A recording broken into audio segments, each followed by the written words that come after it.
اب اس سے علم کی اہمیت کا اندازہ ہو سکتا ہے، اس سے تحریر شدہ کتب کا اندازہ ہو سکتا ہے، اس سے تحریر کردہ علوم کا اندازہ ہو سکتا ہے کہ رب العزت نے جو چیزیں بنائی ہیں ان میں پہلے قلم بنایا۔ دوسری بات، جب رسول اللہ صلی اللہ علیہ وسلم پر سلسلہ وحی شروع ہوا تو پہلی وحی بھی تھی اقرا، پڑھنے کے بارے میں۔ اس سے آپ اندازہ لگا سکتے ہیں کہ علم کی اللہ کے ہاں کیا اہمیت ہے اور کیا قدر و منزلت ہے۔ پروردگار عالم نے علم کو نور قرار دیا کہ علم نور ہے، روشنی ہے، علم کو ہدایت قرار دیا۔ پھر فرمایا ہم علم والوں کو فضیلت دیتے ہیں، علم والوں کے درجے بلند کرتے ہیں۔ ہر علم والے پر ایک علم والا ہے، علم والے ہی مجھ سے زیادہ ڈرنے والے۔ یہ پروردگار عالم فضیلت علمی آپ کو سمجھا رہے ہیں تاکہ آپ کو پتہ لگے کہ اس کی اہمیت کیا ہے۔ اس کائنات میں جتنی ترقی ہے، حکمرانی ہے، دنیا میں آسائشیں اور سہولتیں ہیں اور نفع ہے،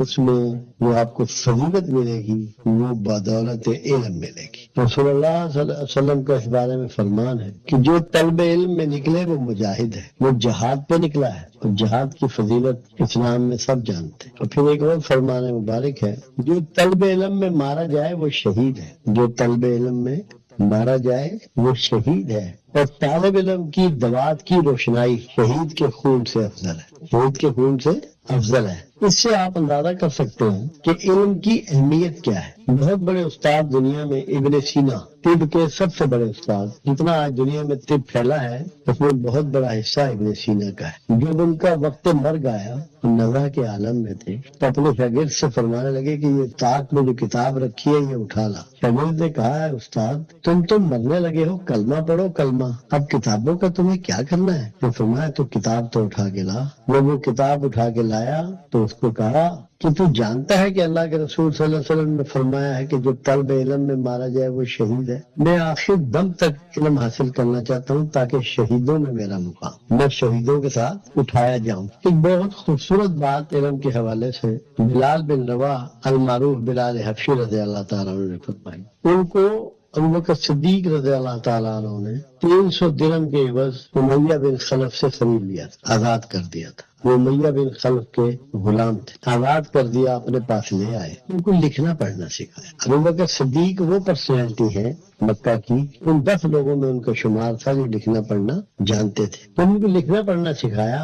اور جب ان کو لکھنا پڑھنا آ گیا، ایک دن ابوبکر صدیق سے بولے کہ ابی بکر جب تم نے مجھے امیہ بن خلف سے خریدا تھا میں اس وقت آزاد نہیں ہوا، آزاد میں اس دن ہوا ہوں جب مجھے لکھنا پڑھنا آ گیا ہے۔ تو جب ہمارے پیش نظر اہمیت علم ہوگی تو یقینی طور پہ ہمارا رویہ زندگی میں بدل جائے۔ آپ خود دیکھیے رسالت مآب صلی اللہ علیہ وسلم فرما رہے ہیں کہ کفر کے قریب ترین 2 چیزیں ہیں، کفر کے قریب ترین 2 چیزیں ہیں، ایک جہالت اور ایک غربت۔ تو جو طلب علم میں نکلتا ہے وہ بنیادی طور پر دونوں چیزوں کے دور کرنے کی صحیح کرتا ہے، اور اگر صحیح معنی میں وہ علم حاصل کر لے، اپنے گھر سے، اپنے معاشرے سے، اپنے ملک سے جہالت بھی دور کر سکتا ہے اور پھر غربت بھی دور کر سکتا ہے۔ آپ اس کو دنیا بھر کی اگر ریشو اٹھائیں، اہل مغرب کے ممالک ہیں جہاں تعلیم کی پرسنٹیج 98، 97، 99 اور بعض ممالک میں 100% تک ہے،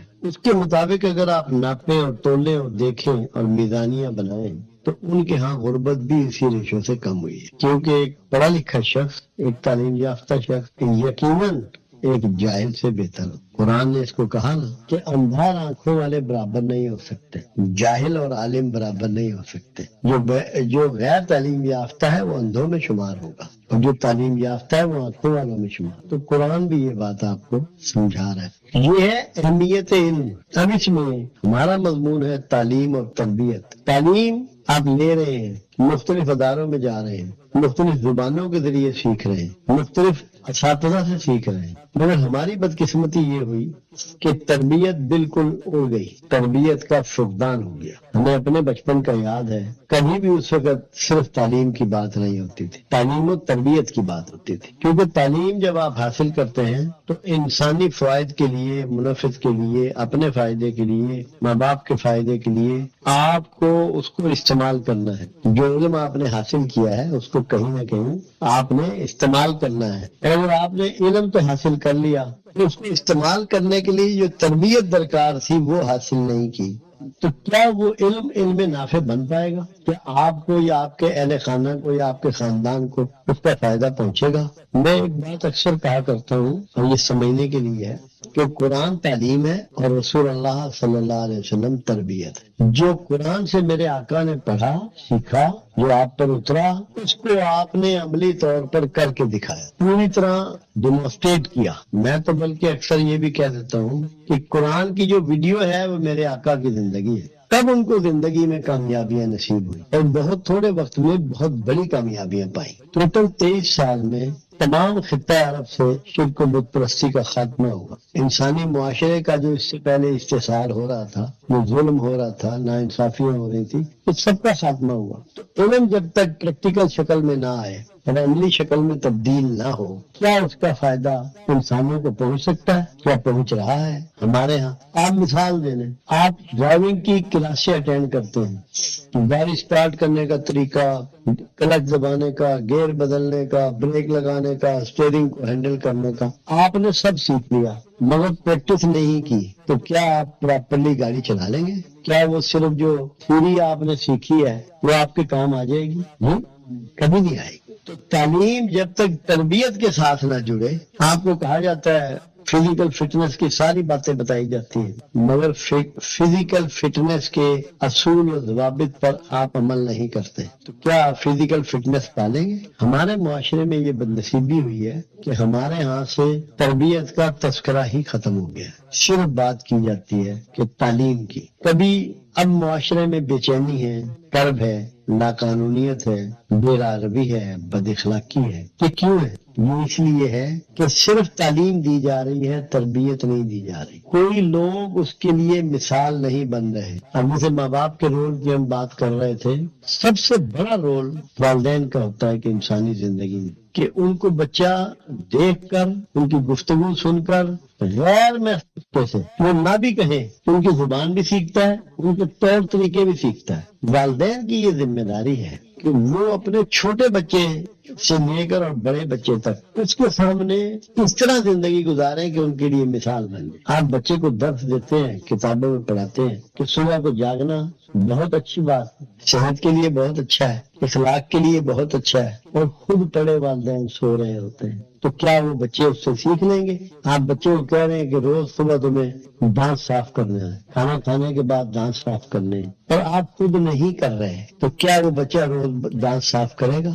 والدین کو اولاد جو ہے وہ فوٹو کاپی کی مانند ہوتی ہے. اگر کسی کے بچے آپ دیکھیں اور آپ سمجھدار آدمی ہیں، آپ کو پوچھنے کی ضرورت نہیں ہے، آپ کو یہ پتہ لگ جاتا ہے بچوں کو دیکھ کر کہ اس کے والدین کی تربیت کیسی ہے یا ان کی زندگی کیسی ہے. میرے پاس ایک دفعہ ایک شخص آئے، وہ کسی جگہ ایک پیر صاحب تھے، ان کے بیٹے تھے، پڑھا لکھا نوجوان تھا. مجھے کہنے لگے کہ آپ مجھے بتا سکتے ہیں کہ میرے والد صاحب اصلی پیر ہیں یا نقلی پیر ہیں؟ بہت پرانی بات ہے. میں نے کہا یار یہ میں کیسے بتا سکتا ہوں، میرے پاس تو ایسا کوئی علم نہیں ہے. البتہ ایک بات ہے جو آپ اگر مجھے بتائیں تو میں بتا سکتا ہوں کہ اگر آپ کے والد کی گھریلو زندگی اور باہر کی زندگی ایک ہے پھر تو وہ اصلی پیر ہے، نمبر 1 آدمی ہے. اور اگر ان کی باہر کی زندگی اور گھر کی زندگی میں فرق ہے تو وہ یقینی طور پہ نمبر 2 ہے. تو جب ہمارے گھروں میں ہمارے والدین بچوں کے لیے اور سٹینڈرڈ بناتے ہیں اور اپنے لیے ان کا سٹینڈرڈ کچھ اور ہوتا ہے. آپ کو تو روز نصیحتیں کر رہے ہوتے ہیں تمام اخلاقیات کی،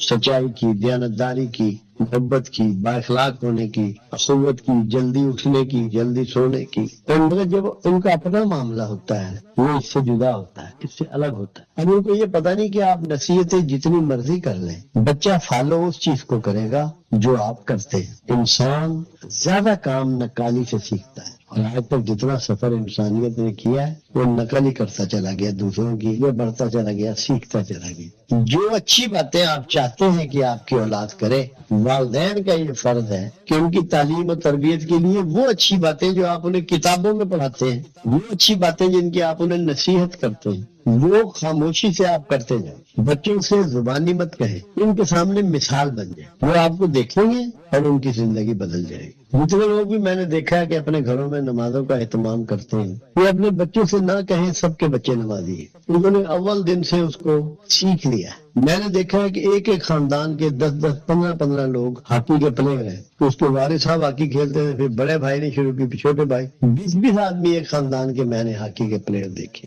ہمارے جیلم میں ایک خاندان ہے، اس سے کم 28 سے 30 آدمی ڈاکٹر ہیں. کیا ماحول بنا، ایک ڈاکٹر بنا، اس نے دوسرے نے بھی ویسے ہی پڑھائی شروع کی، وہ بھی ڈاکٹر بن گیا، تیسرا بھی بن گیا.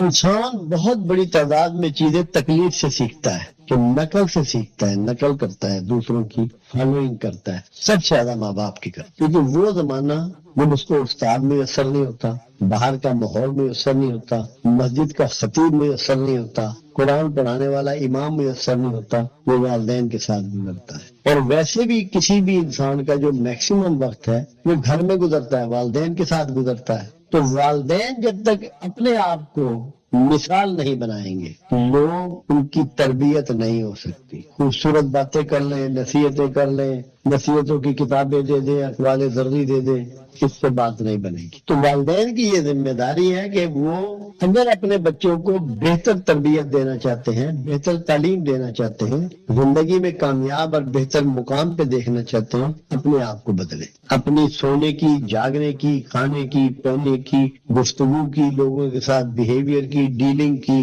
ساری چیزوں کو کنٹرول کریں کہ ان کے بچے ان کو دیکھ کر سیکھ رہے ہیں اور غیر محسوس طریقے سے ان کی عادات کو اپنا رہے ہیں. اور اگر جو والدین ایسا نہیں کریں گے، سارے زمانے میں اپنی اولاد کی شکایتیں کرتی پھریں، کوئی تبدیلی نہیں آئے. تو علم کے ساتھ ساتھ ماحول میسر کرنا ہے گھر والوں نے، طالب علم. اس کے بعد آپ جب چھوٹے اسکولوں میں جاتے ہیں، اس سے بڑے اسکولوں میں جاتے ہیں، کالج میں جاتے ہیں، یونیورسٹیز میں جاتے ہیں، وہاں آپ کا واسطہ اساتذہ سے ہے. اب اساتذہ آپ کو بہترین طریقے سے اپنا مضمون پڑھا رہے ہیں، مگر اپنے رویے سے آپ پہ اثر انداز نہیں ہو رہے، آپ کو یہ باور کرانے میں کامیاب نہیں ہو رہے کہ میں تمہارا بہتری چاہنے والا ایک انسان ہوں اور میں تمہیں کامیاب روپ میں دیکھنا چاہتا ہوں.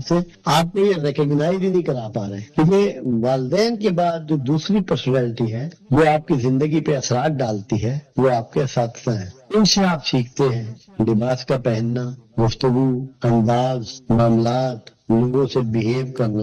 اساتذہ کا یہ ڈیوٹی ہے نمبر 1 کہ وہ جو بھی سبجیکٹ پڑھا رہے ہیں اس کی ہوم ورک بہت زیادہ کریں، اتنی بھرپور تیاری کریں کہ انہیں کسی اپنے شاگرد کے سوال کے آگے شرمندہ نہ ہونا پڑے. جب تک کہ اساتذہ اپنا ہوم ورک نہیں کریں گے اور محنت کر کے اپنا لیکچر پراپرلی تیار کر کے نہیں لائیں گے، اپنی کلاس میں مکمل تیاری کے ساتھ نہیں آئیں گے، ایک تو وہ طلباء کو جو کچھ انہیں دینا ہے وہ نہیں دے پائیں گے. اور اگر کچھ ذہین طلباء بیٹھے ہیں جن کے اندر بہت سے سوالات ابھرتے ہیں، بہت سی کوائریز ابھرتی ہیں، ان کو وہ کسی کو مطمئن نہیں کر پائیں. اور کوئی استاد جو اپنے طالب علموں کو مطمئن نہ کر پائے، انہیں یہ احساس نہ دلا دے کہ ہمارا استاد ہم سے سپیریئر ہے، بھرپور ہے علم میں، وہ ان سے عزت نہیں کروا سکتے. بچے اس کو فالو نہیں کریں، اس کی پیروی نہیں کریں، اس کی وہ فرما برداری نہیں کریں گے جو ایک استاد کی ایک طالب علم کو کرنی چاہیے. تو اساتذہ کے لیے یہ ضروری ہے کہ وہ اپنے سبجیکٹ کی پوری تیاری رکھیں.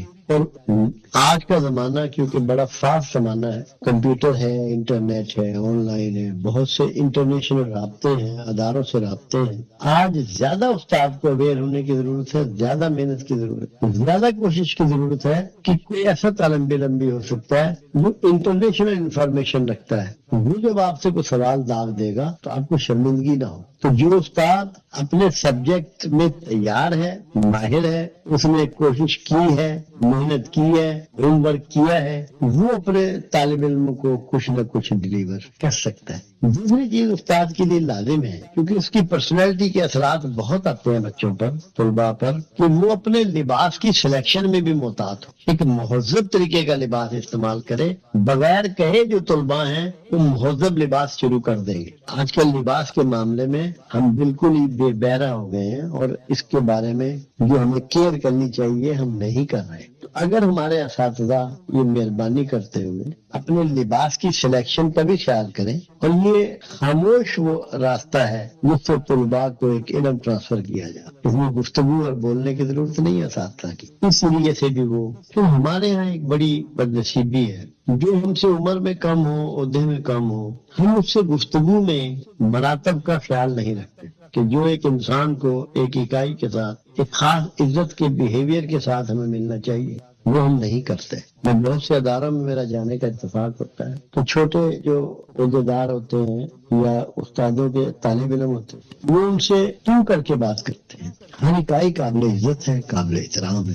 جس طریقے سے آپ کسی بڑے سے بات کرتے ہیں اپنے چھوٹے سے بھی اتنی ہی عزت سے بات کریں تاکہ وہ چھوٹا اپنے آپ کو ایلیویٹڈ محسوس کرے، اس کو پتہ لگے کہ میں کسی ایک معزز شہری ہوں، معزز انسان ہوں، قابل احترام ہوں. تو احترام کی فضا ضرور پیدا کرنی ہے. جتنی احترام کی فضا پیدا کریں گے ہماری تعلیم و تربیت بہتر ہو جائے گی. کیونکہ کوئی بھی انسان جب یہ سمجھتا ہے کہ میں محترم ہوں تو پھر اس احترام کو قائم رکھنے کی کوشش کرتا ہے. عزت کا ایک اصول دیا گیا کائنات میں کہ اگر تم چاہتے ہو کہ زمانے میں تمہاری عزت ہو تو سب سے پہلے اپنی عزت خود کرو. کوئی ایسی حرکت مت کرو کہ کوئی تمہیں ذلیل کرے، تذلیل کرے، تمہاری بے عزتی کرے. رسول اللہ صلی اللہ علیہ وسلم کا اس پر ایک فرمان مبارک موجود ہے کہ کیا ہو گیا لوگوں کو کہ اپنے والدین کو گالیاں بکتے ہیں، برا بھلا کہتے ہیں.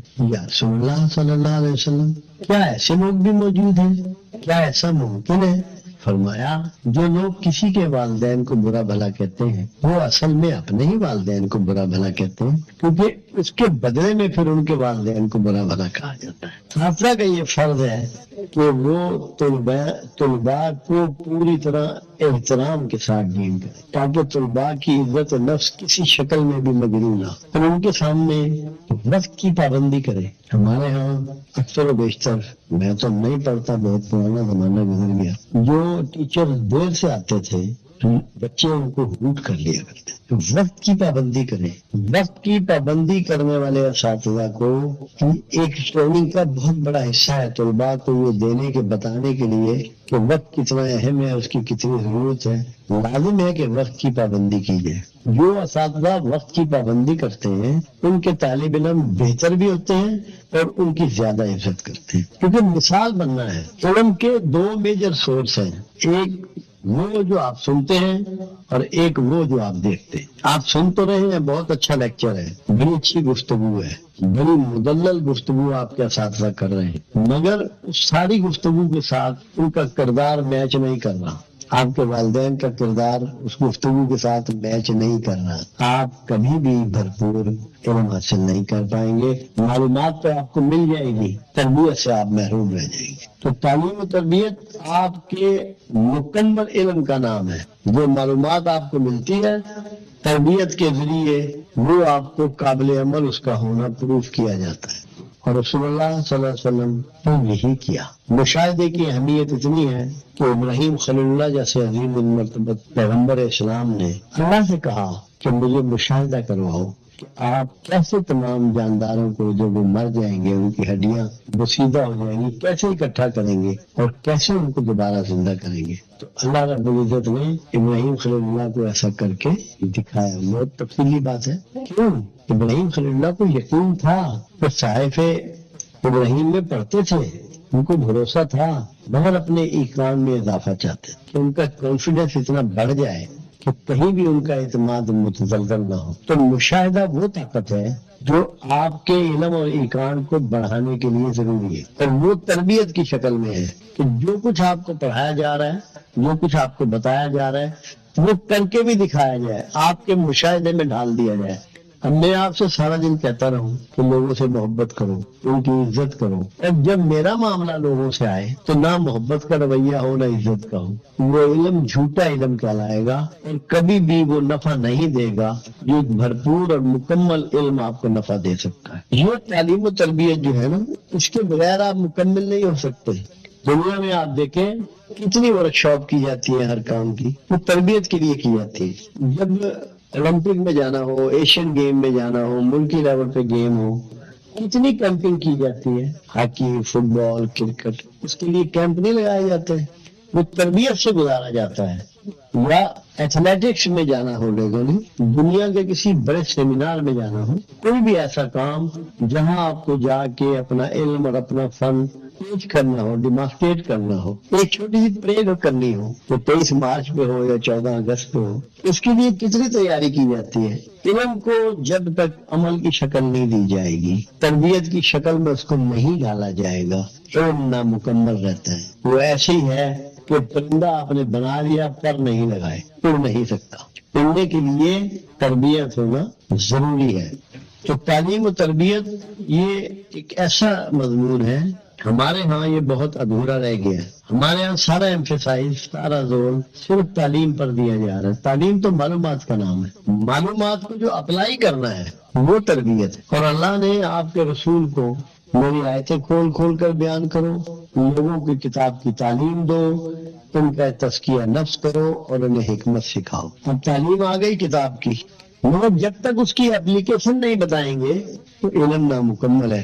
اس لیے پروردگار عالم نے حکمت بھی عطا فرمائی. اور حکمت کیا تھی کہ جو علم اللہ نے دیا، جو احکامات اللہ نے دیے، جو معلومات اللہ نے دی، اس کو معاشرے پر، زمانے پر، خود پر اپلائی کیسے کرنا ہے، لاگو کیسے کرنا ہے. یہ جو لاگو کرنے کا علم ہے نا، یہ تربیت ہے. کہ جب آپ نے جو کچھ سیکھا، جو کچھ جانا، جو کچھ پڑھا، جو کچھ سنا، اس کو زندگی میں اپلائی کیسے کرنا ہے. آپ انجینئرنگ سیکھتے ہیں کالجوں میں، یونیورسٹیوں میں، مگر جب تک کہ آپ جا کے کوئی بلڈنگ یا کوئی عمارت یا کوئی سڑک تعمیر نہ کریں، وہ آپ کا علم جو ہے بے معنی اور بے مصرف ہے. تو وہ تبھی ممکن ہوگا کہ آپ کو ایک خاص قسم کی تربیت سے گزار دیا جائے.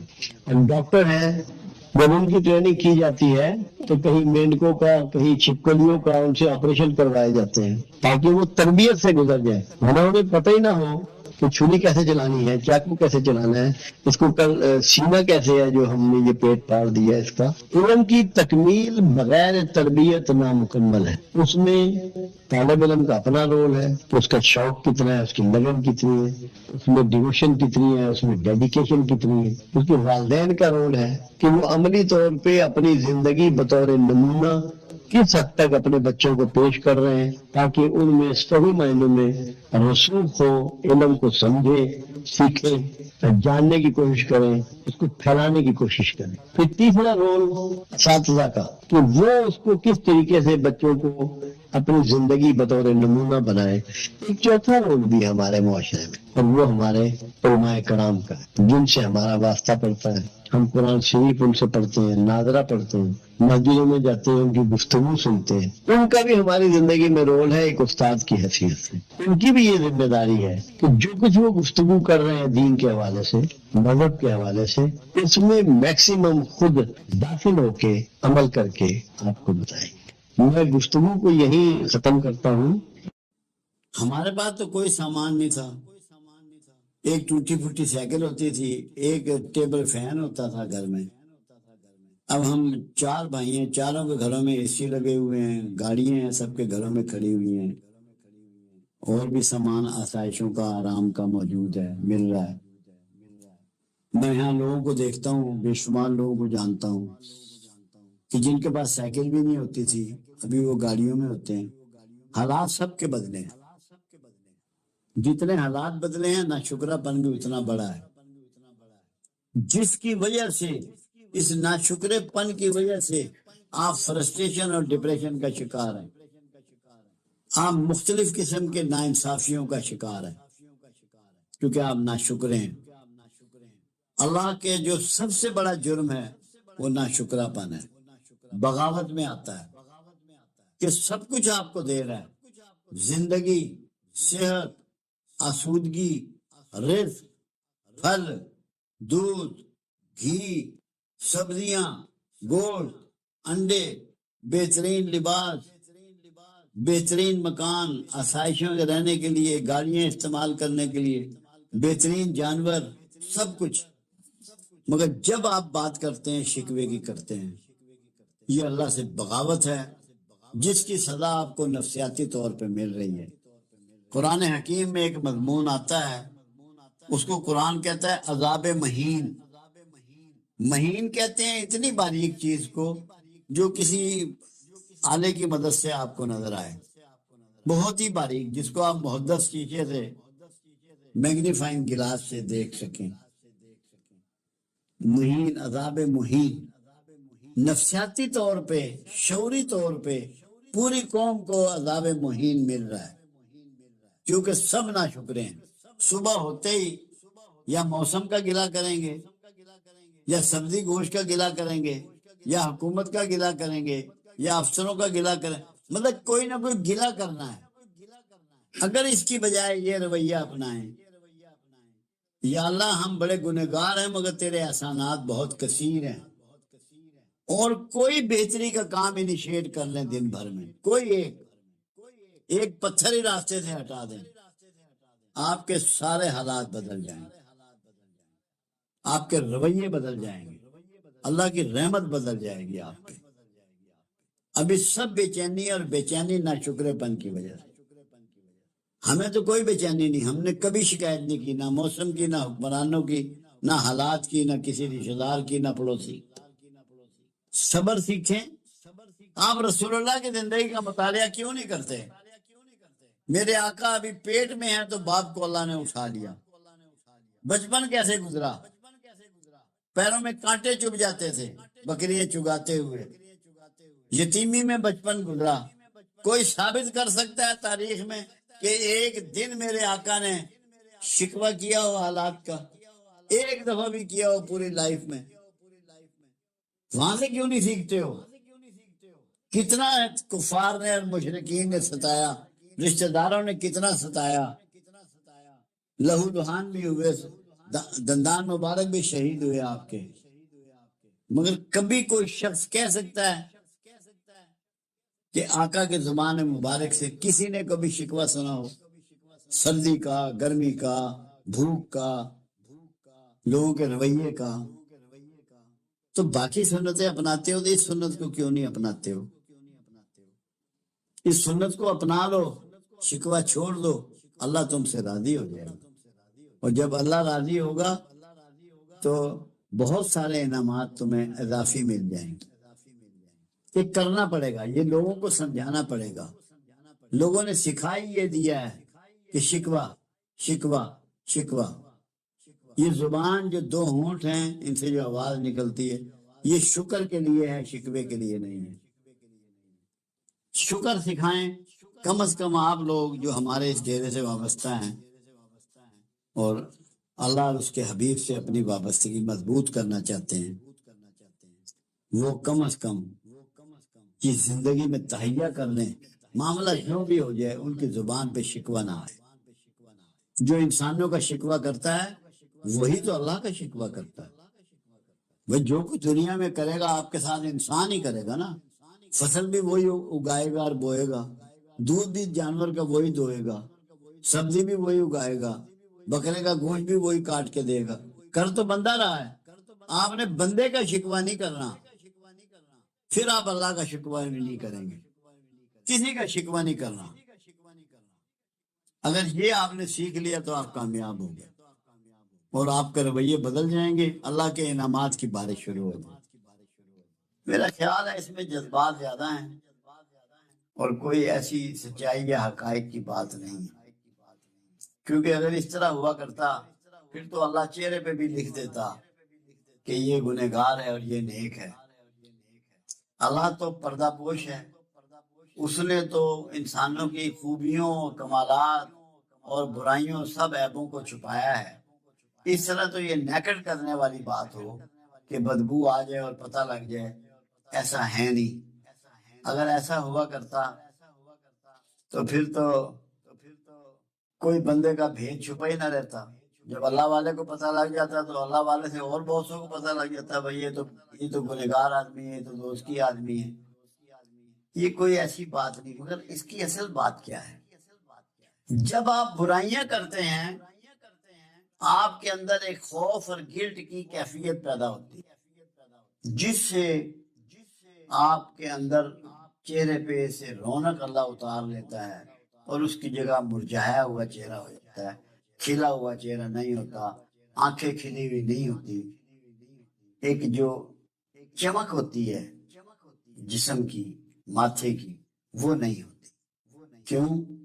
گناہ میں گلٹ پیدا ہوتا ہے، ایک خوف پیدا ہوتا ہے، یہ گناہ کا خاصہ ہے اور وہ ظاہر نظر آ جاتا ہے اگر کوئی غور سے دیکھنے والا ہو۔ اور جو اچھائیاں کرنے والا ہے، جو نیک بندہ ہے، وہ حشاش بشاش ہوتا ہے، اس کے اندر کوئی خوف اور گلٹ نہیں ہوتا، بوجھ نہیں ہوتا، وہ ہلکا پھلکا ہوتا ہے، میں اسے کہتا ہوتا ہوں پھول کی مانند ہوتا ہے، اس کے رویے سے پتہ لگ جاتا ہے خوشبو ہے سچ کوئی پیدا نہیں ہوتی، یہی خوشبو ہے کہ جو اس کے چہرے سے اس کا رویہ پھوٹتا ہے، نظر آتا ہے، پتہ لگتا ہے کہ یہ سوچ کیا رہا ہے۔ اب ایسی مشینیں بھی سائنس نے ایجاد کر لی ہیں جو آپ کی روحانی کیفیت کو، یا آپ جھوٹ بول رہے ہیں یا سچ بول رہے ہیں، اس کو چیک کر لیتی ہے، اس کو ناپ لیتی ہے۔ کیوں؟ جو جھوٹ بولتا ہے اس کے دل کی دھڑکن تیز ہو جاتی ہے، اور جو سچ بولتا ہے اس کے دل کی دھڑکن نارمل ہوتی ہے، کیونکہ گلٹ کا جو خوف ہے نا وہ اس کی دھڑکن کو بڑھا دیتا ہے۔